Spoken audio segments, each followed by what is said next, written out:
Raketalar birin-ketin kelib tushaverdi. Odamlar berkingan joylardan chiqib kela boshladilar. Hamma o'zining uyiga yugurardi. Ularning qanday yugurganlarini aytsam ishonmaysiz. Xuddi qiyomat bo'lib sur chalingandek.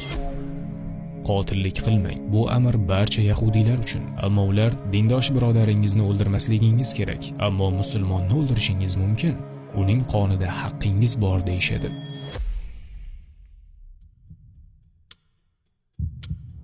Siz yahudiylikni tark etib, islomni qabul qilgan musulmonsiz. Yahudiylikda siz qabul qila olmagan narsalar nima edi?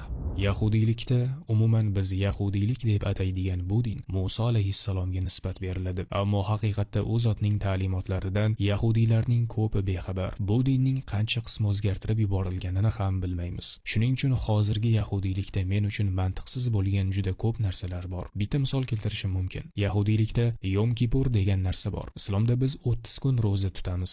Isroilda esa bir kungina roza tutishadi. Rozaning davomiyligi o'rtacha 24 soat bo'ladi.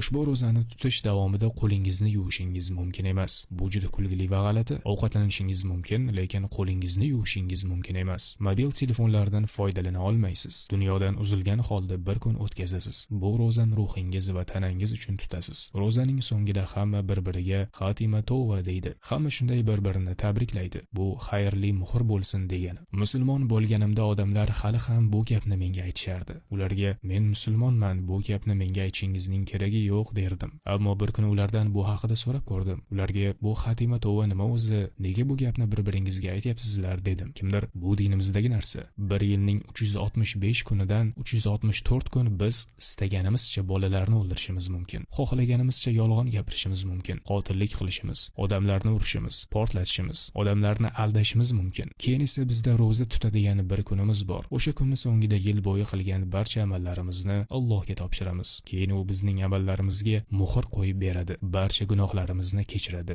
Biz xuddi yangi tug'ilgan chaqaloqqa o'xshab qolamiz. Shuning uchun ham biz bu kunda xursand bo'lamiz dedi. Men bu gapdan kuldim. Haligacha kulaman. Bu qilish mumkin bo'lgan eng kulgili ish bo'lib tuyuladi. Shu narsa ularning e'tiqodlarida bor. Qancha gunoh qilishimizdan qat'iy nazar, yiliga bir marta roza tutamiz. Rozaning so'ngida yil davomida qilgan barcha amallarimizni Allohga topshiramiz. Va Alloh xuddi bunga majburdek, "Ha, sizlarni kechirdim, bandalarim" deydi. Mana shu ular aytadigan muhrdir. Ularda Alloh bunga muhr qo'yadimi, yo'qmi degan ikkilanish ham yo'q.